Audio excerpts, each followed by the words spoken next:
जैसा कि आप यहाँ पर देख पा रहे हैं आज का न्यूज़पेपर है जिसमें आपका बोला गया कि सुप्रीम कोर्ट के आदेश 18 माह का डीएलएड कोर्स मान्य। देखिए बीपीएससी की तरफ से जो आपका बीपीएससी टीआरई 2 एडमिट कार्ड के संदर्भ में जो आपका नोटिस जारी किया गया था, तो उसमें जो आपके पॉइंट 3 में एनआरसी डीएलएड कोर्स की वैलिडिटी के बारे में जो है आपका जिक्र किया गया था, तो उसी को यहाँ पर आधार मानते हुए यहाँ पर आज के न्यूज़पेपर में यहाँ पर डिस्कस किया गया। तो सबसे पहले यहाँ पर न्यूज़पेपर को लेकर देख लेते हैं, फिर उसके बाद यहाँ पर ये भी बात करेंगे कि बीपीएससी टीआरई 2 में जो भी एनआरसी डीएलएड कैंडिडेट हैं, चाहे आप प्राइमरी या फिर अपर प्राइमरी यानी 6 to 8 के लिए फॉर्म जो है वो सबमिट किए, तो क्या आप लोगों को यहाँ पर एग्जाम जो है वो देने जाना चाहिए या फिर आप लोगों को यहाँ पर एग्जाम जो है वो छोड़ देना चाहिए। जो भी आपके मन में डाउट या फिर कन्फ्यूजन या फिर संशय बना हुआ है कि बीएड की तरह मतलब बीएड वालों की तरह जिस तरीके से हुआ था टीआरई फर्स्ट में कि उन लोग प्राइमरी का फॉर्म सबमिट किए, एग्जाम जो है वो दिए, उसके बाद जो आपका रिजल्ट था उससे यहाँ पर प्राइमरी से बीएड वालों को यहाँ पर बाहर जो है आपका कर दिया गया। तो यहाँ पर न्यूज़पेपर में देखेंगे जहाँ पर आपका बोला गया कि आयोग ने प्रेस विज्ञप्ति जारी कर बताया कि सर्वोच्च न्यायालय के आलोक में डीएलएड की डिग्री जो है आपकी मान्य होगी। यहाँ तक आपका बोला गया है जो आपका 2 साल का डीएलएड होता है उसके बारे में। आगे आपका बोला गया कि अप्रशिक्षित जो आपके प्रारंभिक शिक्षक जो 10 अक्टूबर 2017 के पहले कार्यरत हैं उनकी 18 माह की डीएलएड की डिग्री जो है आपके मान्य होगी। ये आपका बोला जा रहा है 18 माह के डीएलएड का मतलब एनआरसी डीएलएड कैंडिडेट को लेकर। देखिए यहाँ पर आपका बोला गया है कार्यरत को लेकर, तो कार्यरत को लेकर भी यहाँ पर बहुत सारे अभ्यर्थियों का कन्फ्यूजन या फिर उनके तरफ से मिथ जो है आपका फैलाया जा रहा है कि आप यहाँ पर गवर्नमेंट सेक्टर में कार्यरत हैं तभी आपका यहाँ पर एनआरसी डीएलएड की डिग्री जो है आपकी मान्य होगी। तो ऐसा बिल्कुल नहीं है। यहाँ पर आपके न्यूज़पेपर में कार्यरत बोला गया है और जो आपका बीपीएससी की तरफ से ऑफिशियल नोटिस था वहाँ पर देखेंगे या फिर उसके अलावा जब आप अपना एडमिट कार्ड डाउनलोड करेंगे तो वहाँ पर भी क्या है कि एक टिक लगाने का ऑप्शन जो है आपको देखने को मिलेगा। फिर टिक लगाएंगे तो उसमें आपका बोला गया कि जो भी आपका सुप्रीम कोर्ट की तरफ से आपका 28 नवंबर 2023 को उत्तराखंड के संदर्भ में जो आपका निर्णय था उसको आपने पढ़ लिया, फिर उसके बाद टिक लगाने के बाद अपना एडमिट कार्ड डाउनलोड करेंगे तो वहाँ पर भी जो है आपके सिर्फ कार्यरत के बारे में जो है आपका बोला गया है। तो यहाँ पर जो भी आपका मिथ या तो आप अपने से पालें या फिर किसी अन्य व्यक्ति के माध्यम से बताया जा रहा है कि गवर्नमेंट सेक्टर में कार्यरत है, तो ऐसा बिल्कुल नहीं है। आप यहाँ पर 10 अक्टूबर 2017 से पहले कार्यरत हैं, चाहे आप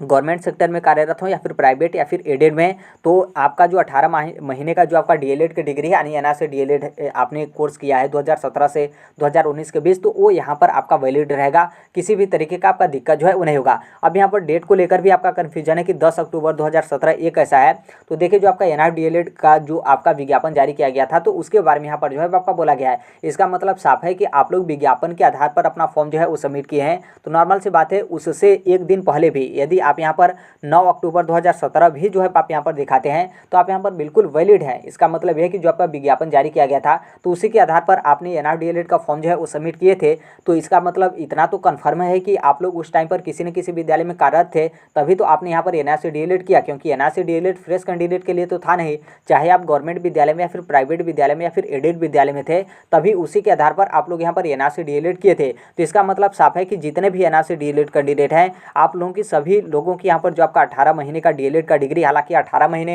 ये तो बोला जा रहा है आपका 2 साल से अधिक, मतलब एक तरीके से 2 साल का आपका डिग्री है, लेकिन यहाँ पर ठीक है 18 साल बोला जा रहा है। तो आप सभी लोग का एनआर डीएलएड का जो कोर्स है जो आपका डिग्री है वो यहाँ पर बिल्कुल वैलिड है। देखिए ये आपका अभी तक सिर्फ आप मानेंगे बिहार की जो शिक्षक भर्ती है उसके लिए, क्योंकि यहाँ पर जो आपका नोटिस जारी किया जा रहा है ये आपका बिहार के संदर्भ में है और बिहार के संदर्भ में भी आप यहाँ पर देखेंगे तो बीपीएससी टीआरई 2 का जो आपका एडमिट कार्ड है उसमें जारी किया गया। तो इसका मतलब है कि बीपीएससी टीआरई 2 के लिए जो है आपका यहाँ पर खास तौर पर बोला गया कि एनआरसी डीएलएड कैंडिडेट को किसी भी तरीके का दिक्कत नहीं है। बाकी इसके पहले जो आप छठे चरण में हो या फिर बीपीएससी टीआरई फर्स्ट में जो एनआरसी डीएलएड कैंडिडेट सेलेक्ट है उनको तो यहाँ पर कोई दिक्कत ही नहीं, उनके पे तो थोड़ा सा भी आपका आंच जो है आपका नहीं आएगा। बाकी जो दिक्कत आपका हो रहा था बीपीएससी टीआरई 2 के लिए, तो यहाँ पर बीपीएससी के माध्यम से नोटिस जारी करके क्लियर कर दिया गया कि आप लोगों का यहाँ पर डिग्री वैलिड है, किसी भी तरीके का जो है आपका दिक्कत नहीं है। बाकी अन्य अभ्यर्थी जो हैं वो पटना हाईकोर्ट में चैलेंज करने जा रहे हैं सुप्रीम कोर्ट के डिसीजन को लेकर, बाकी सुप्रीम कोर्ट में जाएंगे तो आपका अलग मैटर है। बाकी एनआरसी डीएलएड जो बिहार के कैंडिडेट हैं वो भी अपना रिव्यू पिटीशन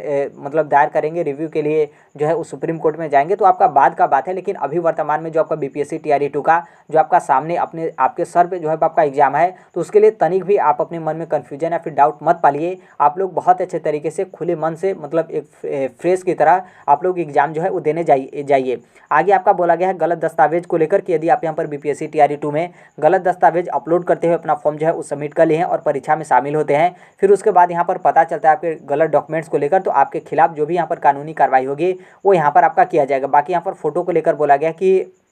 जो आपका फेस स्कैनर है वो यहाँ पर और फेस स्कैनर का जो फ़ोटो है और जो आप यहाँ पर अपलोड फ़ोटो मतलब फ़ोटो अपलोड करें हैं, फ़ोटो अपलोड करने के बाद आप अपना एडमिट कार्ड जो है वो डाउनलोड करें हैं, तो उसमें थोड़ा सा भी यहाँ पर त्रुटि होता है। मतलब जो आपका फ़ोटो है वो यहाँ पर काफ़ी ज़्यादा मिसमैच होता है, थोड़ा बहुत रहता है तो आपका मैनेज चल जाता है। नॉर्मल सी बात है, आपका जो रियल कैमरा का फ़ोटो है और जो आपका फ़ोटो जो आपका साइज़ में फ़ोटो उसे आप अपलोड करेंगे तो उसमें थोड़ा सा चेंज होगा। बाकी यहाँ पर मान लीजिए ज़्यादा आपका चेंज जो है वो आपका दिखता है और इस तरीके से तो आपका आपसे पूछताछ भी जो है आपका यहाँ पर किया जाएगा कि आपका ही फोटो है या फिर किसी अन्य व्यक्ति का फोटो है, फोटो आपका यहाँ पर क्यों जो है मिलान नहीं किया जा रहा है। तो नॉर्मल सी बात है, आप लोगों का फोटो मिलान होगा। बाकी आप गलत फोटो लगाएंगे तो नॉर्मल सी बात है वो आपका कहाँ से मैच जो है वो आपका करेगा। तो ये आपका आज के न्यूज़पेपर में जो है वो आपका बस इतना ही जो है वो आपका दिया गया था। बाकी यहाँ पर TRE 2 को लेकर बात करें तो ऊपर जो हमने बात जो भी आपके न्यूज़पेपर में दिया गया था उसके आधार पर बात हम किए तो नॉर्मल सी बात है आपको यहाँ पर क्लियर हो गया होगा कि जितने भी NRC DLED कैंडिडेट हैं आप सभी लोगों को BPSC TRE 2 का चाहे प्राइमरी फॉर्म सबमिट किए हैं तो प्राइमरी में या फिर प्राइमरी जूनियर दोनों का फॉर्म सबमिट किए हैं तो दोनों का पेपर दीजिएगा। बाकी आप यदि सिर्फ यहाँ पर 6 to 8 का फॉर्म सबमिट किए हैं तो आप पेपर देने जरूर जाएगा, चाहे आप अदर स्टेट से हो या फिर आप यहाँ पर बिहार से हो, किसी भी तरीके का आपका दिक्कत जो है वो नहीं होगा। बाकी बहुत सारे अभ्यर्थी पेपर छोड़ देने का विचार जो है वो आप लोग यहाँ पर मन में ठान लिए होंगे। बहुत सारे अभ्यर्थी 28 नवंबर 2023 से ही अपना पढ़ाई वगैरह जो भी आपने तैयारी किया था सबको मतलब बंद करके आप यहाँ पर पूरे मन लगाकर मतलब बोल दिए होंगे कि अब यहाँ पर हम TRE 2 का एग्जाम जो है वो देने नहीं जाएंगे। तो देखिए, आप नहीं देने जाएंगे तो नॉर्मल सी बात है आप बिल्कुल इसके लिए स्वतंत्र हैं, लेकिन आप इस चीज़ के लिए नहीं देने जा रहे हैं एग्जाम की सुप्रीम कोर्ट का ऑर्डर आ गया, NRC DLED पूरे देश से बाहर हो गया, मान्य नहीं होगा। तो देखिए, इस चीज़ को लेकर आप यदि एग्जाम नहीं देने जा रहे हैं तो आप अपने से ही अपने पैर पे जो है कुल्हाड़ी मार रहे हैं। क्योंकि जब यहाँ पर BPSC की तरफ से नोटिस जारी करके बता दिया गया कि नहीं आपका डिग्री मान्य है, कोई दिक्कत नहीं है, तो यहाँ पर जब आपको मौका मिला है पेपर देने के लिए तो यहाँ पर मेक श्योर कि आप सभी लोगों को पेपर देने जाना चाहिए। और यहाँ पर पूरा उम्मीद है कि जितने भी NRC DLED कैंडिडेट हैं आप लोग बहुत अच्छे तरीके से तैयारी किए होंगे और आप लोग जरूर जो है यहाँ पर पेपर देने जो है वो जाएंगे। और यहाँ पर पूरा हर एक चीज़ सही रहा तो पेपर देने के बाद आप लोगों का सिलेक्शन भी जो है आपका होगा, कोई दिक्कत नहीं होगा।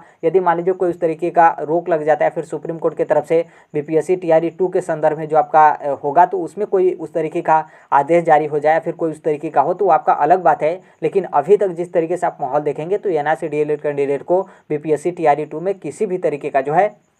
वो यहाँ पर दिक्कत नहीं है। बाकी यहाँ पर देखिए, एक ये भी चीज़ ध्यान रखिएगा कि अभी जो आपकी वैकेंसी आई है इसके बाद संभवतः आप यहाँ पर समझ सकते हैं कि उतनी वैकेंसी आपकी आएगी नहीं, और जो भी आपकी वैकेंसी आएगी तो एक हिसाब से जो अभी आपका मतलब एक तरीके से देखेंगे कि कम मेरिट में ही जो है आप लोगों का यहाँ पर सिलेक्शन हो जा रहा है। तो नॉर्मल सी बात है, आगे आपका 5 महीने 6 महीने गैप करने के बाद भी यदि मान लीजिए TRE 3 की भी वैकेंसी आएगी तो उसमें काफ़ी ज़्यादा सीट कम रहेगा और कंपटीशन आपके और ज़्यादा जो है वो रहेंगे। और TRE 3 में हो सकता है कि कोई इस तरीके का लेट हो या फिर डिले हो तो बिहार में भी जो है आपका लोकसभा इलेक्शन के बाद जो आपका विधानसभा इलेक्शन है उसका भी इलेक्शन आ जाएगा। तो हो सकता है कि इलेक्शन के माहौल में फंस जाए तो आपकी वैकेंसी डिले हो। तो नॉर्मल सी बात है, आपका डिले यदि एक बार हो गया विधानसभा इलेक्शन को देखते हुए तो आपका 4-5 साल जो है आपका चला जाएगा।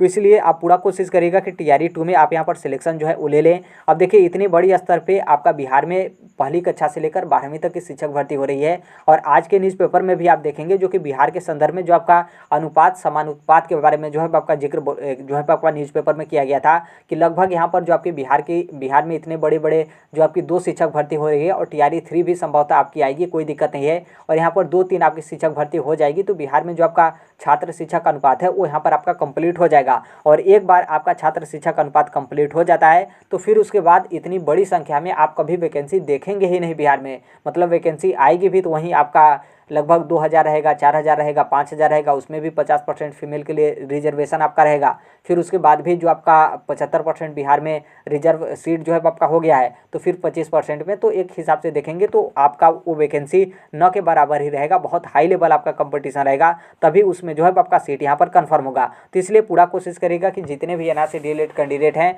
और अभी ये जो आपका वीडियो है इस वीडियो देखने से पहले तक आप यदि अपना पढ़ाई छोड़ दिए होंगे तैयारी करने के बाद भी, तो मैं यहाँ पर यही कहूँगा कि आप अपना एडमिट कार्ड डाउनलोड कर लीजिएगा और फिर से पूरा मन लगाकर पढ़ाई जो है वो करिएगा। अभी भी 2 से 3 दिन जो है आपके पास बहुत अच्छे तरीके से मतलब एक शांति तरीके से जो है आपका समय बचा हुआ है। और नॉर्मल सी बात है, पहले से आप यहाँ पर तैयारी ऑलरेडी कर लिए हों और 28 नवंबर के बाद आप अपनी पढ़ाई जो है वो छोड़े हों तो फिर से आप यहाँ पर थोड़ा सा मैनेज करेंगे तो आप अच्छे खासे लेवल पे आ जाएंगे। इस बार भी आपका BPSC TRE 2 में यदि आप यहाँ पर कम नंबर लाते हैं, जो आपका कट ऑफ है उससे यदि आप मान लीजिए रिजर्व श्रेणी से हैं तो आपका एक तरीके से सिलेक्शन जो है आपका पक्का है। क्योंकि